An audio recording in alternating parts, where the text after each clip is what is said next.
The Carolina Hurricanes split their weekend back-to-back.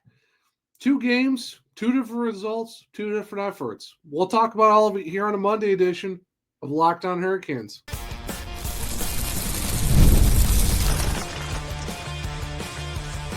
You're Locked On Hurricanes, your daily podcast on the Carolina Hurricanes. Part of the Locked On Podcast Network, your team every day. Welcome to the Monday edition of Locked On Hurricanes, your team every day, part of the Locked On Podcast Network, now the #1 sports podcast network. I'm your host, Zach Martin, the credentialed Carolina Hurricanes beat writer over at the Hawkers, also the co-host of the Surgecast, which is a weekly Carolina Hurricanes podcast, along with all my duties here at Locked On Hurricanes.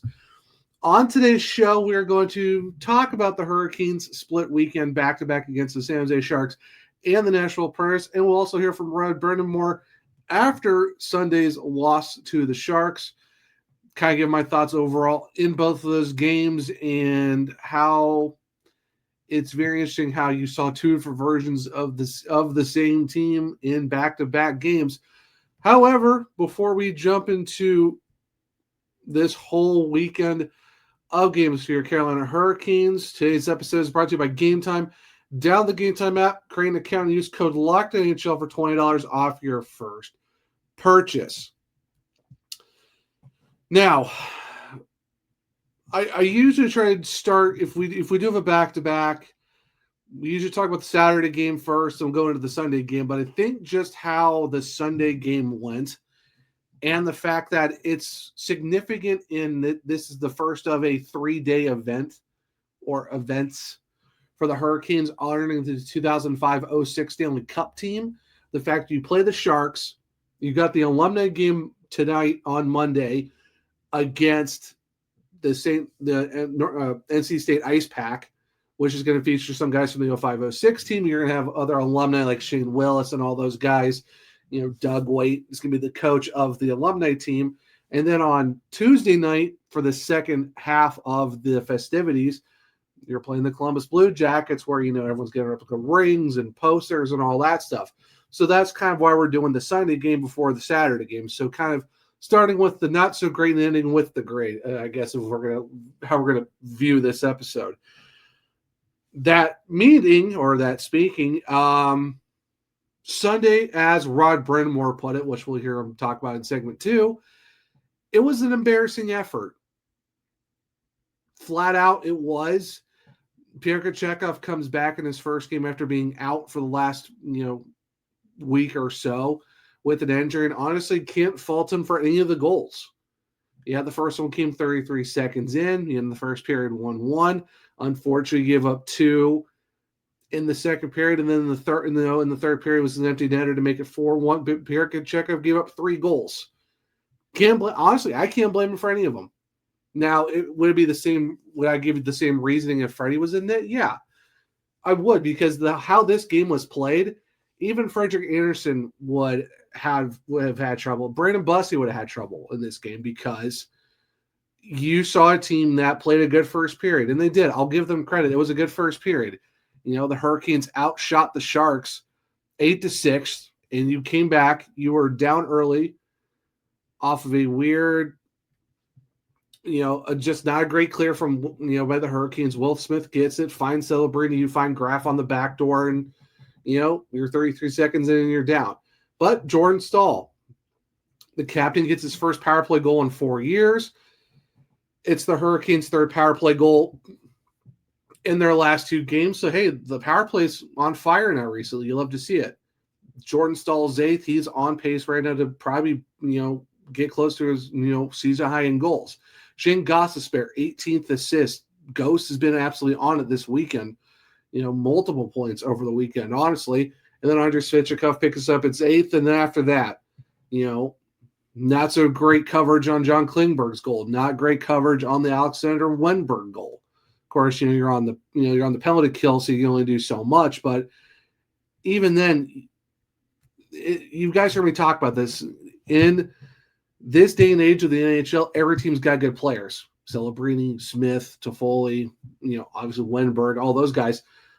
The Sharks, while they're 13-3 going into the game, they find ways to win. Every team's got it. This isn't the 80s and 90s where it's, oh, this team's coming to town. All right, mark that as a win because we're going to blow their doors off. Not the case anymore, and you kind of heard it from Rod, and even Jordan Martinook and those guys said it too during the intermission breaks. You got to be ready. You got to be on it. And in this game, the Hurricanes weren't in it. And like I said, Rod did not miss worse, and we'll listen and react to it in segment 2. But he said it was embarrassing. And honestly, the way that second period went, where he gave up 2 goals, multiple people, all the other beat writers were saying this was a very lackluster effort from the team. You get outshot 9-6 in the second period. You have 6 shots in the second period against Alex Nedeljkovic, who had a hot second half of the season before he left in before the Hurricanes traded him. And then you put up 15 shots in the third period when you're already down, 3-1 going into the final frame. And okay, you go 8-6, and then boom, 15. And then you finish with 22 out of 29 shots to 22. You finish 1 for 3 on the power play. But yeah, the Sharks had 26 block shots, but I mean, it's not an effort where you're in a game where earlier this year you lose on Eric Stahl night in overtime to the Ducks. Okay, you got a point. It is what it is. And I said it on social media, that is one thing. But when you have the 20th anniversary of the 05-06 team with those guys in the building and the captain of that team is the head coach, you have to be ready for those games. And the Hurricanes weren't ready. And you saw an effort against a 13-13-3 Sharks team that makes you scratch your head because, yes, everyone's human. I understand that. It's the third game in 4 nights. It's a back-to-back. It's not great. But even Shane Willis said you have to be ready for every game. You have to be ready. And Rod said it. The Hurricanes weren't prepared well enough. And you lose in front of the 05-06 team. That's why, for me, I'm a little bit more irritated at a game like this where I'm like, oh, you know what? It's the third game in 4 nights. I understand guys are tired. I still get that. But you're honoring the Cup team 20 years later and you put up that effort.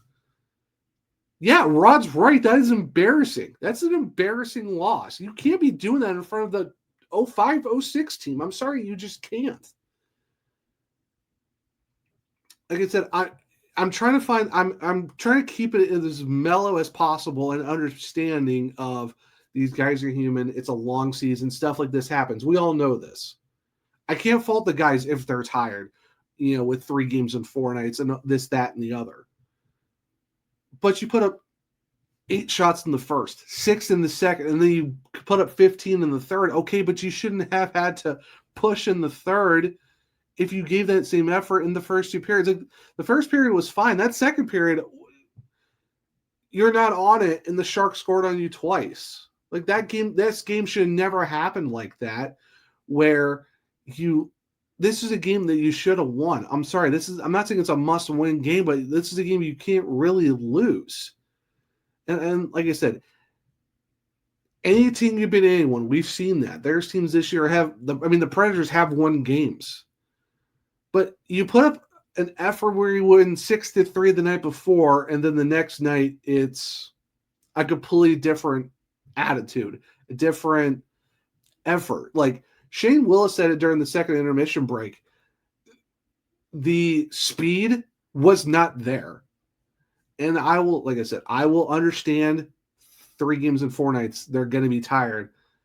But at the same time, a lot of teams play 3 and 4 nights.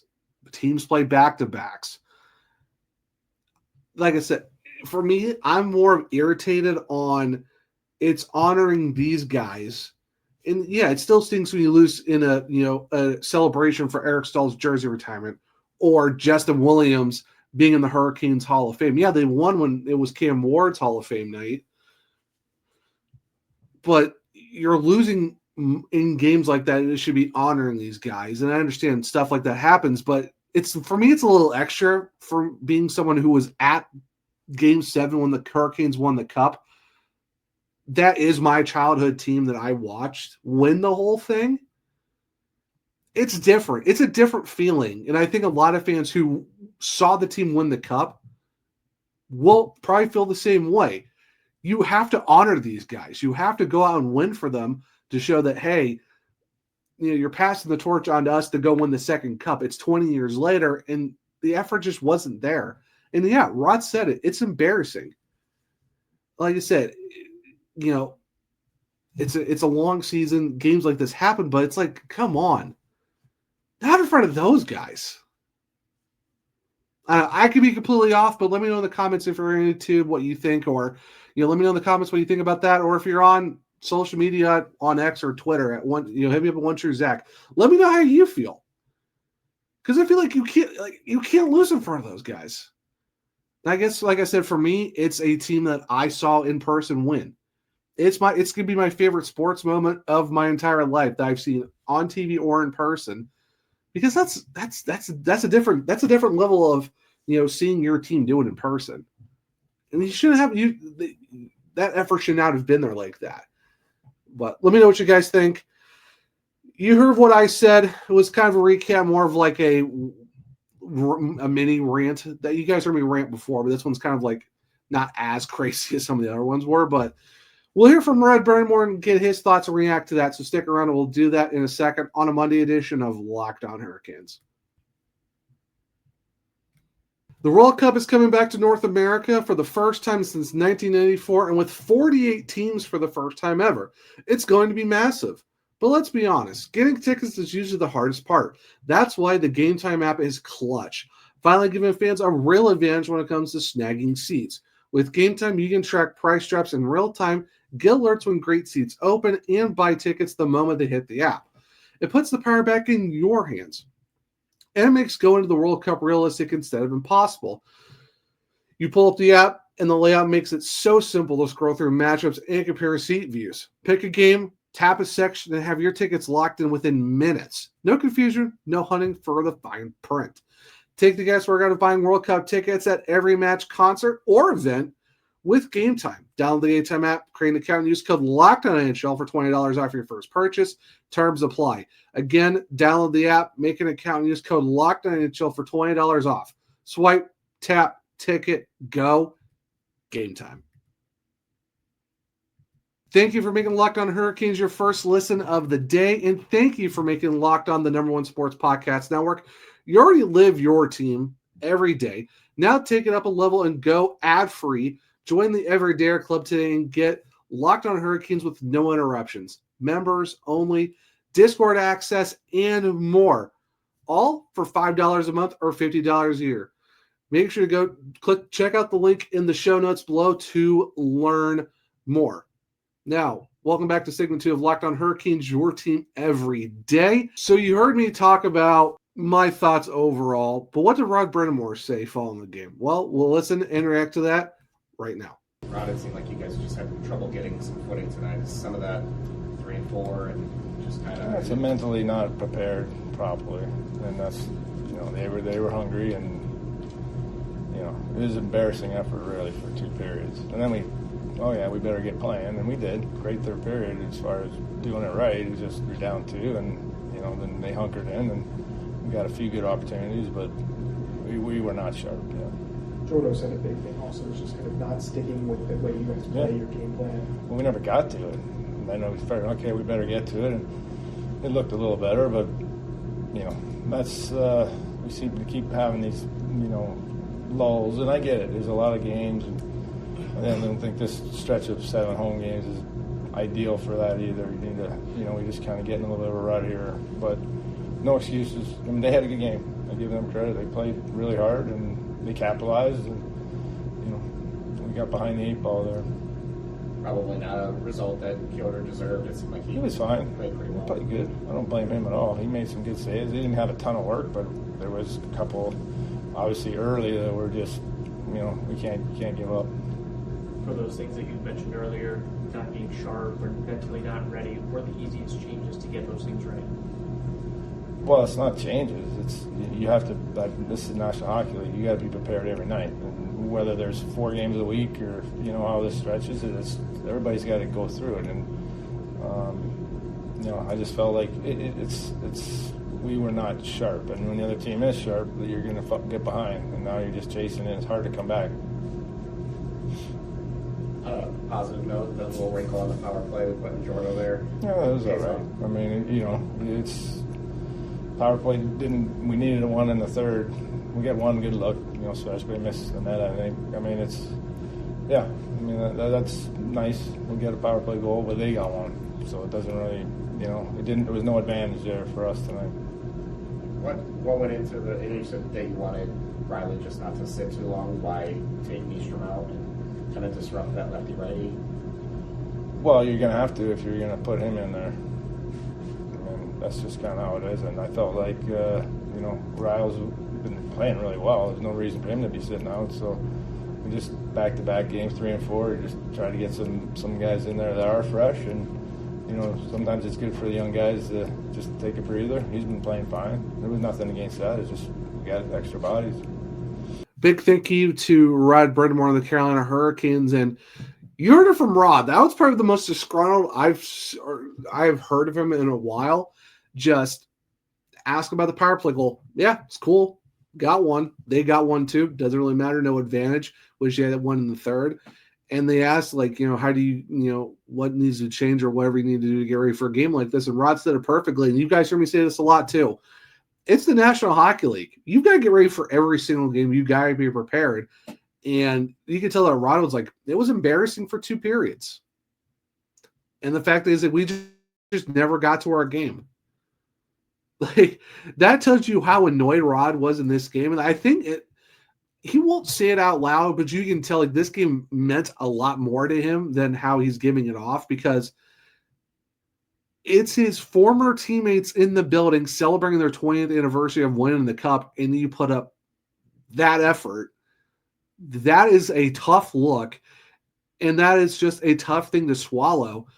And yeah, Rod's not going to throw guys under the bus. And he even said, none of it was on Piotr. But at the same time, too, it's never got to the game. It was an embarrassing effort, and it's just you got to be prepared, and they weren't prepared. That is probably the most frustrating I've heard Rod in a while. And they've had some games this year kind of I wish you guys were, their games they should have had it played a little bit better. But this is the first one where Rod was kind of you could tell that he was not happy at all. And it's just one of those things where I can't blame him. Rod is that coach who will never throw his guys under the bus, but there are some games where you're oh, yeah, he's not happy. And this is one of them. Like I said, and that's why you can tell how I kind of reacted in the first segment of this is a celebration of a team who won a cup. Effort should have been a lot better than it was, and it wasn't. You don't lose like that in front of a team that won the franchise its first Stanley Cup. And you do it where it's okay, yeah, you picked up in the third, but shouldn't have waited until the third period to do that. That should have been there earlier. And, they asked Rod, why did you take Nystrom out and put Riley in? Hey, extra bodies, 3 games in 4 days. They had some fresher guys that they wanted to put in there. They had some extra bodies. I can't fault them for that. I don't think taking Joel and Nystrom out was really going to change that much of the game. I mean, not saying that it's regardless of who was in there, Riley or Nystrom, across the board, the effort should have been a lot better. And you kind of just didn't see that. And that's where you look at a result like that where it wasn't great. And it's crazy, too, when you think about it, because when you look at this game compared to the Saturday game, it's how can they be the same team, 2 different games, 2 different efforts, 2 different results? And that's the crazy part. And like I said, I'm sympathetic to the fact that it's a lot of games in a certain number of days. The Hurricanes have done it before, and they've won those. It's just that it's a lot tougher, and I think this one bites a little bit more. It's because of the meaning of what this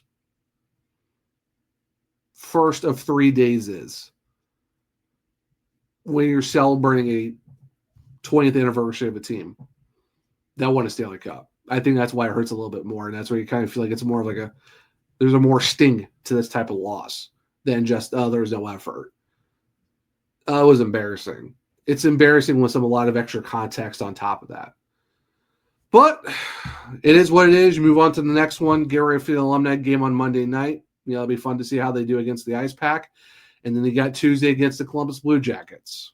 But before we all do all that, we got to talk about the good that happened over the weekend. The Hurricanes did win. They did beat the Nashville Predators 6-3. So stick around. We'll talk about it in a second on a Monday edition of Locked On Hurricanes. NFL Sundays move fast. One big play and suddenly everything feels different. That's what makes live betting with FanDuel so exciting.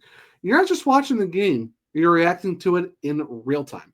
With FanDuel, you can place live bets on actions as the action unfolds, every drive, every momentum swing, every highlight moment. Live betting is best when the game starts to shift. The receiver gets hot, defense tightens up, or the momentum flips on it after a turnover. FanDuel lets you jump into the moment.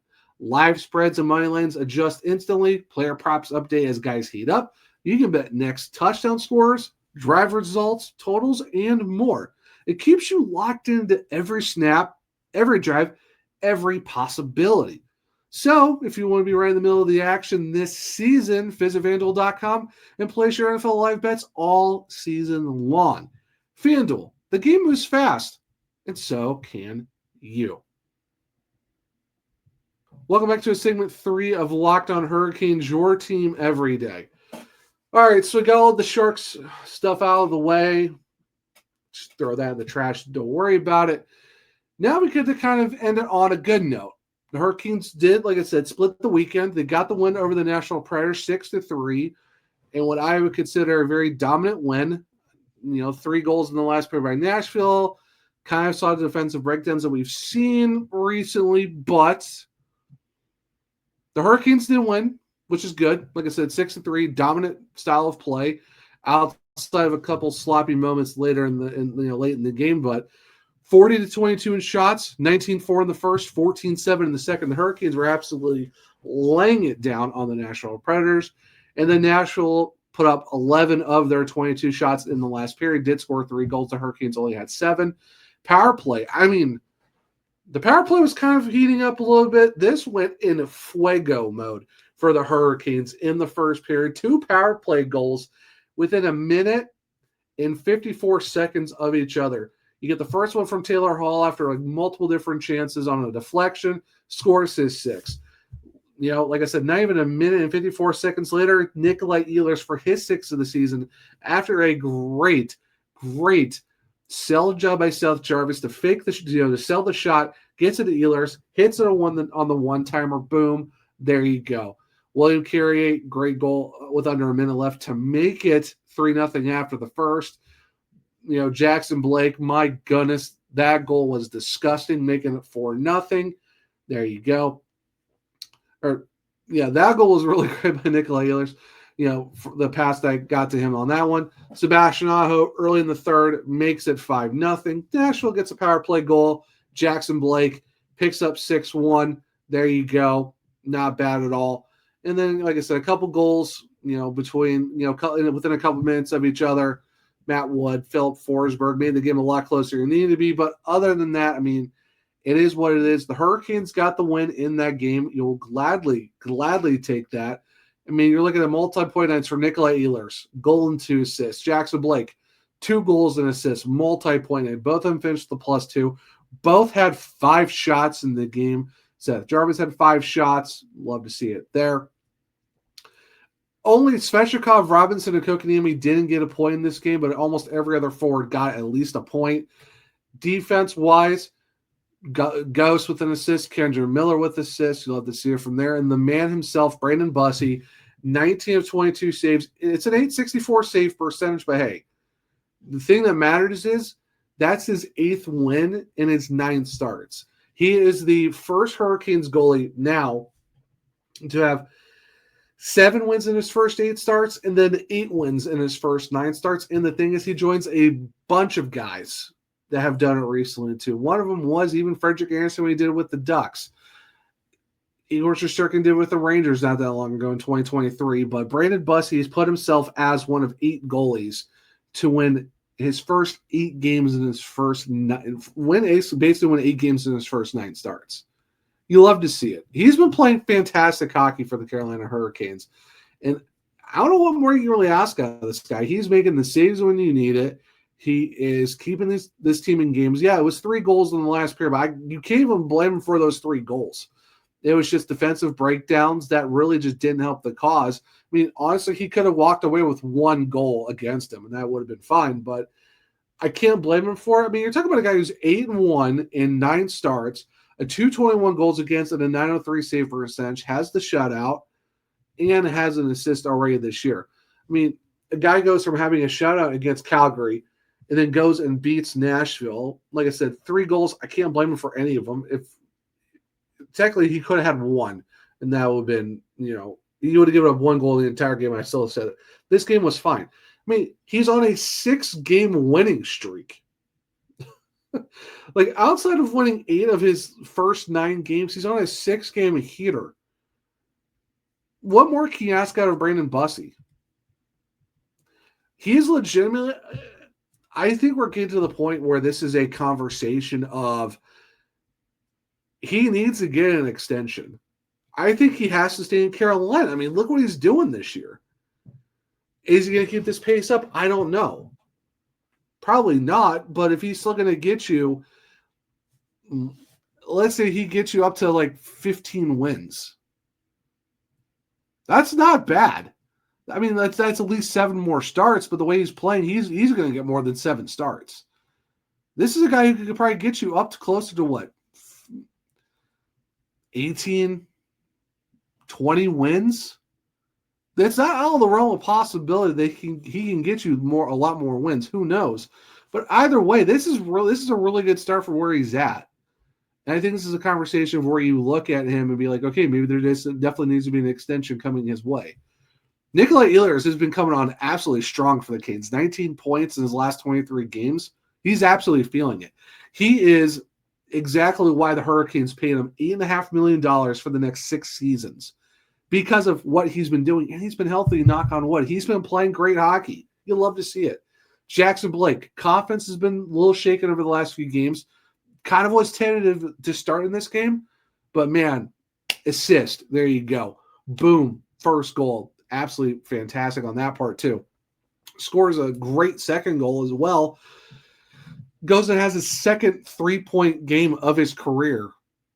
And Jackson Blake is playing great hockey as well in his second season. I think he has a chance to set career highs across the board, and he's top 5 on the team in points. He's playing great, too. The young guys are all right. Great team effort. Like I said, outside of the 3 goals where it's kind of like defensive breakdowns weren't great, it was basically a dominant performance from the Canes.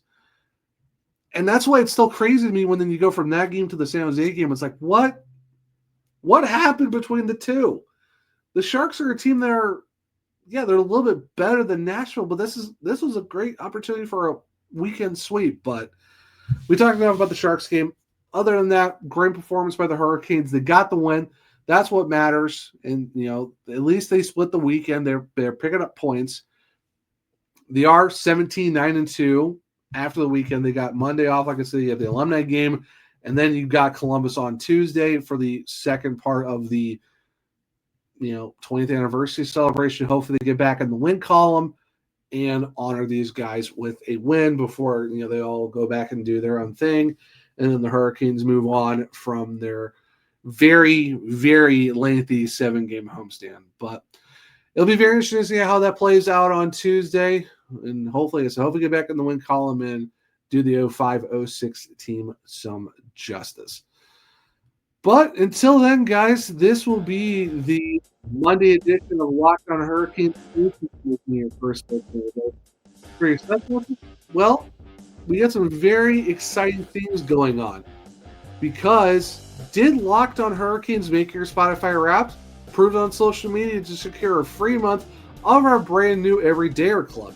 Just tag our national Locked On Podcast Network account on any social platform, and we'll drop you a code.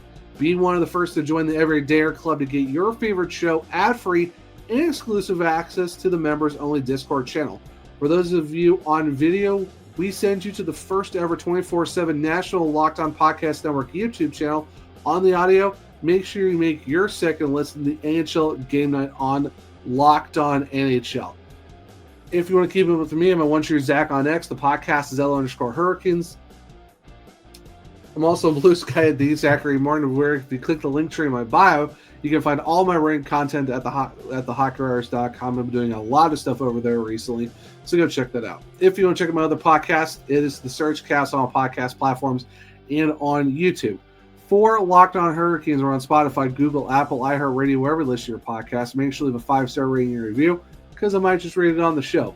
For YouTube, it's Locked On Hurricanes. Subscribe, hit the bell notifications so you don't miss a show. Hit the thumbs up to me if you like the show as well. Share with other Caniacs so they become everydayers just like you. But hope everyone enjoyed the Monday edition of Locked On Hurricanes. Enjoy your Monday. Until next time, as always, let's go Canes.